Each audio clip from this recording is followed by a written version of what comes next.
If something negative happens to you, seek the forgiveness of Allah. And the condition of your heart will determine whether it was a punishment or not. If your heart is made distant from Allah because of something that happened to you, that is a punishment.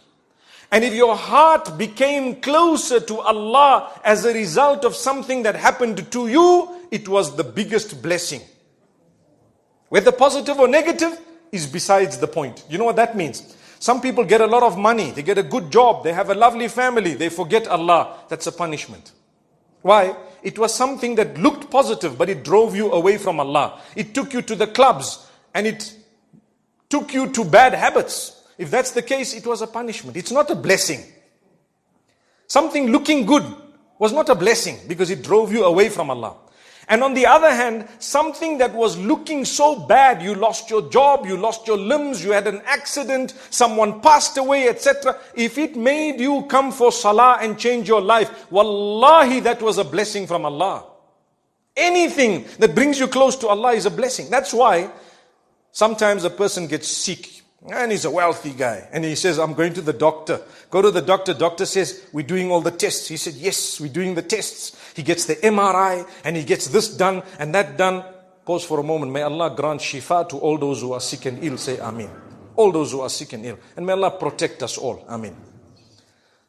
So he gets everything done and you know what? They don't know what's the story. Why? My brother, you don't do your salah on time. You're not worshipping Allah. You're far from Allah. You're engaged in sin and so on. And Allah loves you enough to make you realize that it's only in the hands of Allah. So you'll go to the doctors and you should. But if nothing happens, nothing comes out one after the other, and then the doctor tells you, you know what? You only have 6 months to live. A person who that statement draws closer to Allah is actually blessed. And the other one will get frustrated, start questioning Allah. Why are you doing this to me? Why me? I've got little children. Forget about it. You're not the first person with little children who's got 6 months to live. And by the way, when they say 6 months to live, it's not even cast in stone. Because you might live for another 60 years. Who knows? It's only a statement. They might be totally wrong. How many people have left, for example, healthy and they've died without a problem? And how many people have been told 24 hours to go, 24 years still? They're saying, Salam alaikum, Buddha. MashaAllah, may Allah grant us ease. Rely on Allah. If anything brings you closer to Allah, it is a blessing.